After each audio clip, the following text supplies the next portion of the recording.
Coming up in this Brightline construction update,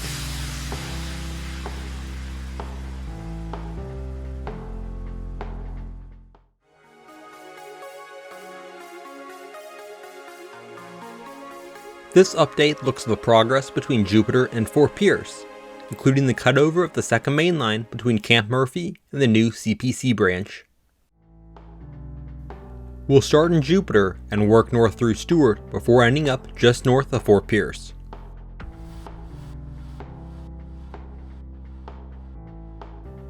Our first segment will be Jupiter to Port Salerno, which is where the cutover was taking place.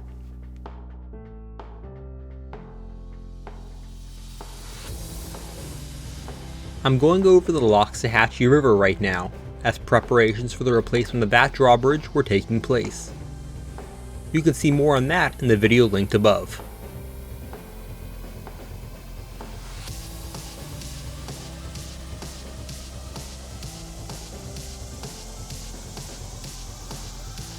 Past the Riverside Drive crossing, and the new second main line is constructed on the far side of the existing main line. This is the staging yard that Scott Bridge Company is using for their work on the Loxahatchee River drawbridge.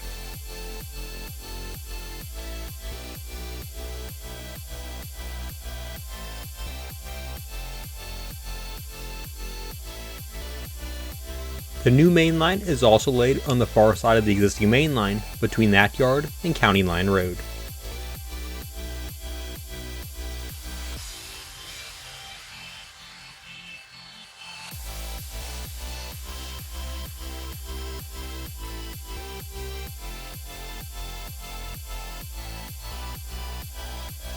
And here is County Line Road, which is the southern limit of the cutover.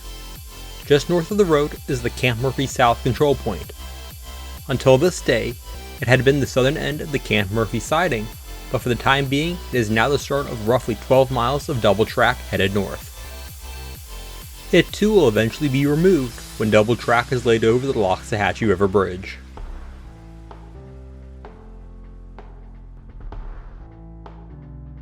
Looking south into Jonathan Dickinson State Park, which is also where the new CP Camp Murphy crossover is located that was activated this day. And looking north around the curve into Hobe Sound.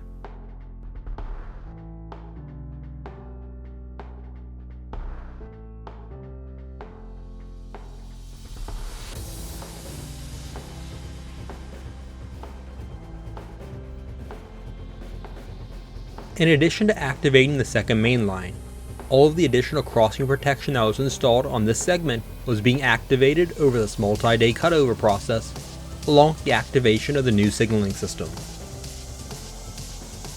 All crossings are being flagged as part of this process to ensure they are protected while the new protection is being activated.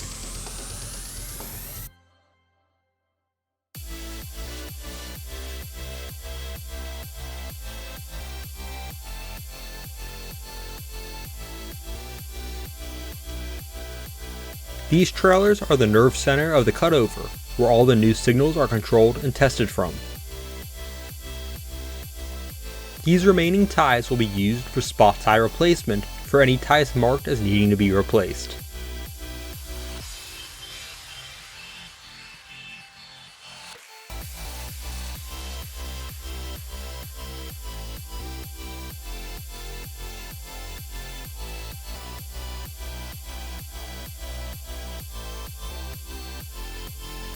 Here is one of the signal crews in the process of activating the new crossing protection here at Petway Street.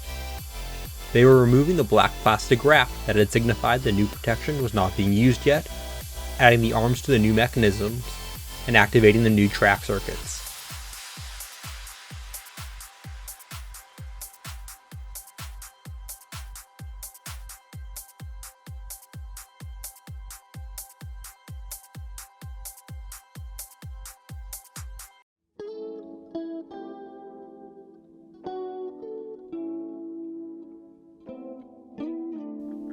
This old intermediate signal had been turned off and would be removed by the end of the day.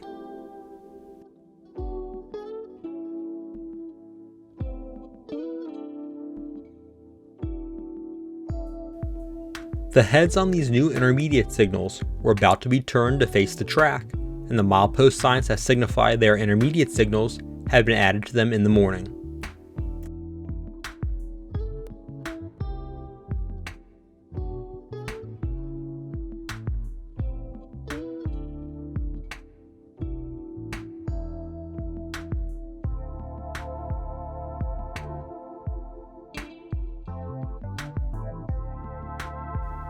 Here's a new high-wide defect detector.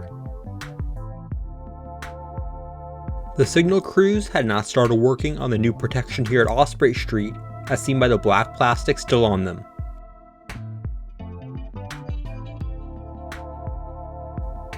New milepost signs had been added, and here's another old intermediate signal that would be removed.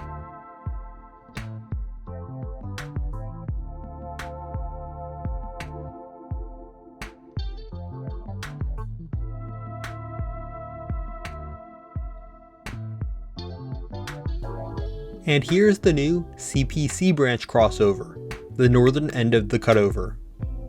These signals were in the process of being activated, along with activating the new switch machines, which allowed the dispatcher to route trains to either of the two tracks to the south.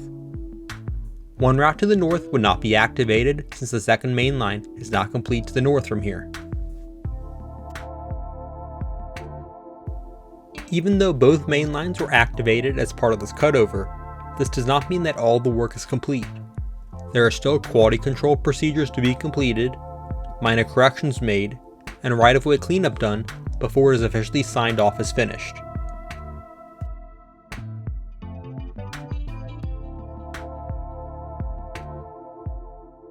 I made a couple of passes through this area, so I'm going to jump north to Port Salerno to cover the section from there, south back to Seabranch. Looking south from Salerno Road at the North Salerno Waterway Bridge, which is complete and ready for ballast and track to be laid across it.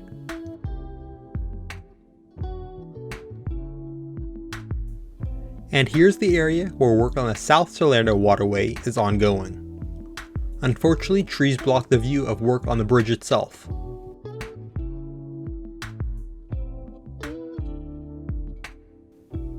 The Cove Road crossing was having the finishing touches of its rebuild being completed, and it reopened that evening.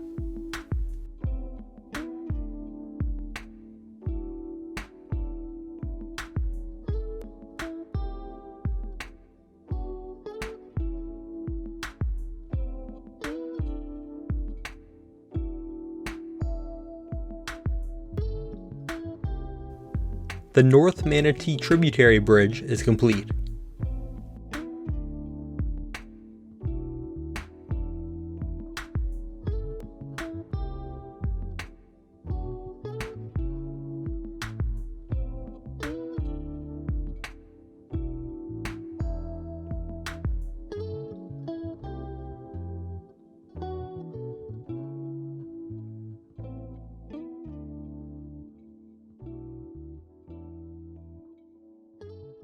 Pilings are in place for the second half of the South Manatee Tributary Bridge.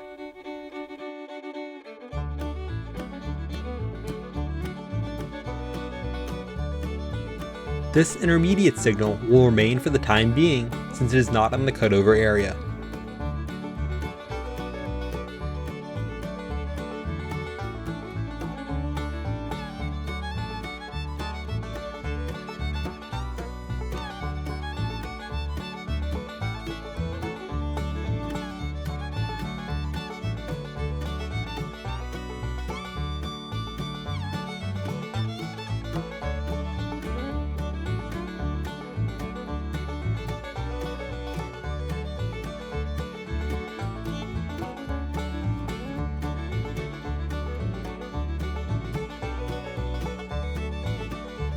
And there is the Dixie Highway crossing, with Seabranch just to the south of it. The tracks between Port Salerno and Stuart are mostly hidden behind buildings, so I'll skip ahead into Stuart. Just past the Florida Street crossing in Stuart, headed north, and ties are still laid out waiting for the rails to be attached.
None of the crossings in Stuart itself have been rebuilt yet.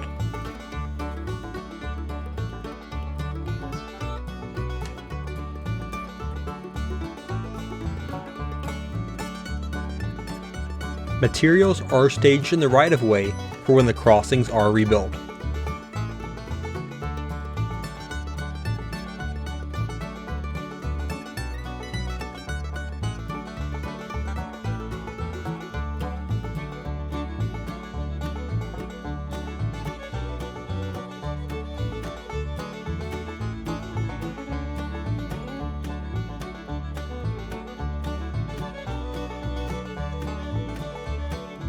For the time being, the Stuart drawbridge will not be changing, besides some minor upgrades. There are longer-term plans being worked on to eventually construct an all-new double-track bridge here. The existing single-track bridge will continue to be used until then.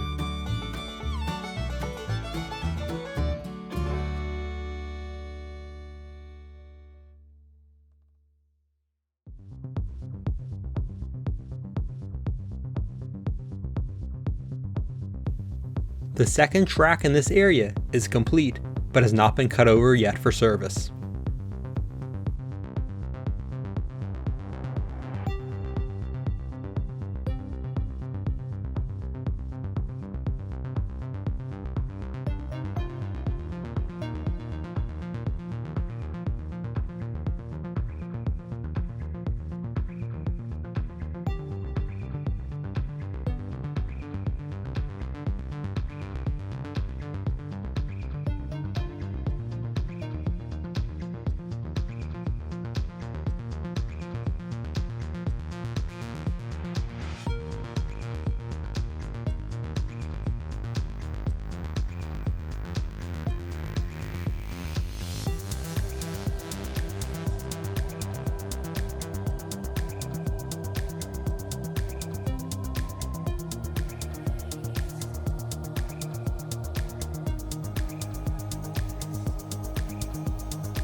We'll now move to Jensen Beach.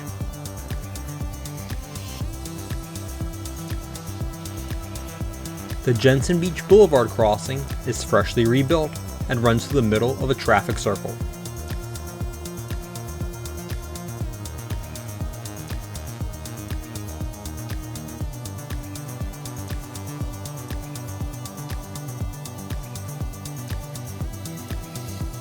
Track still needs to be laid here north of the crossing.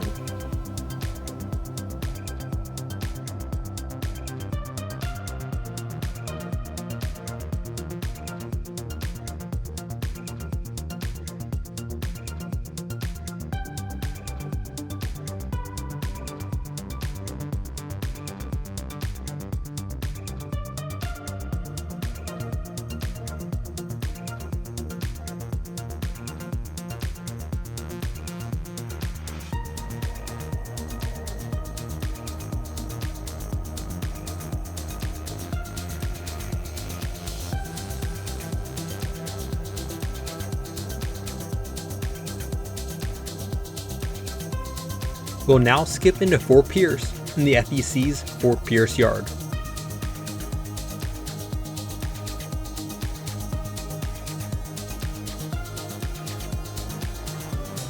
The yard is being partially reconfigured as part of the upgrades. Loaded ballast cars being used throughout the corridor for the construction are on the left.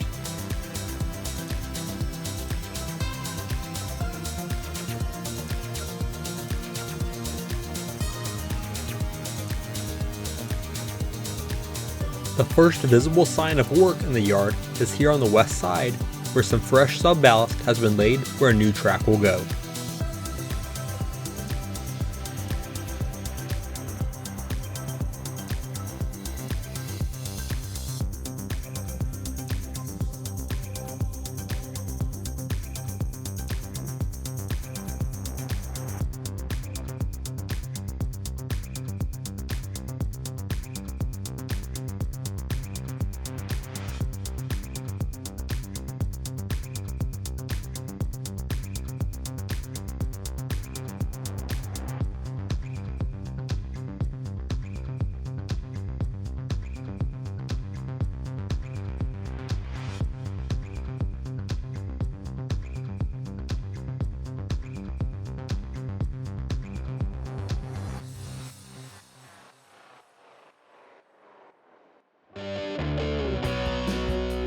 On the far north end of the yard is the Rockla concrete tie plant.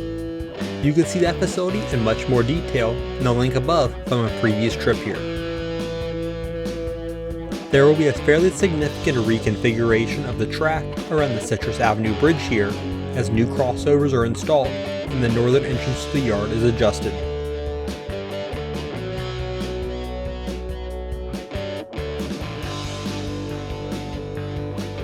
The Moore Creek Bridge and Avenue C underpass are being worked on here in the distance.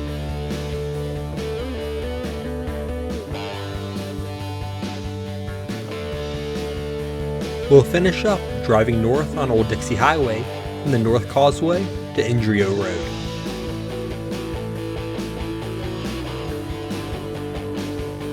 This crossing has not been rebuilt yet, but the materials are on site and a track panel has been constructed.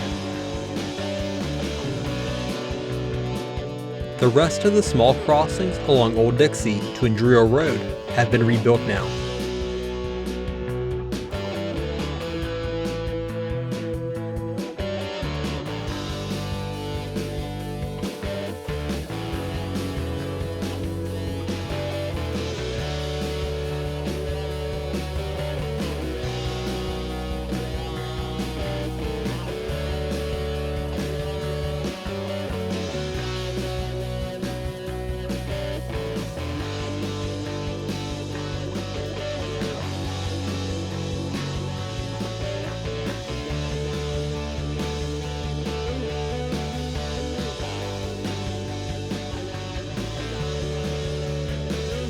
Here's another intermediate signal that will eventually be removed.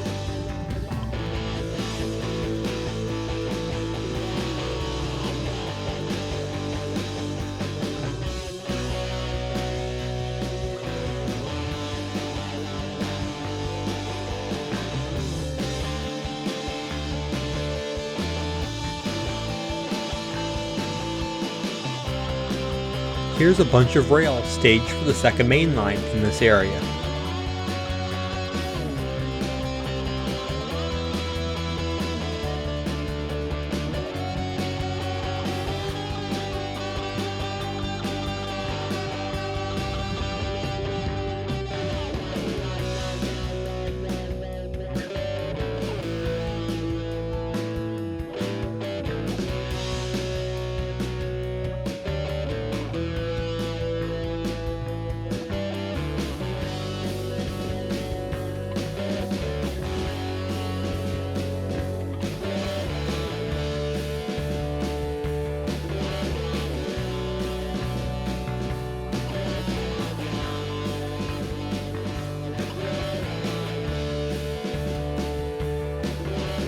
Just north of Rouse Road, new ties were laid out ready for rail.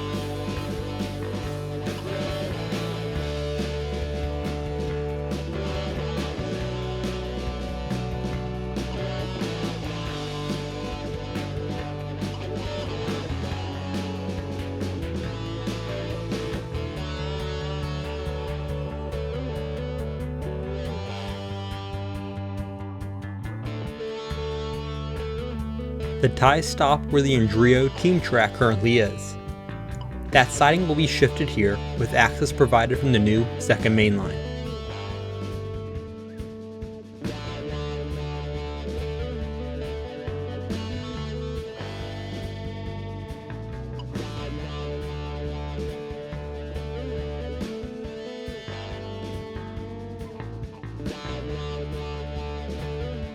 Thanks for watching. Be sure to like button and subscribe. Also check out my social media pages.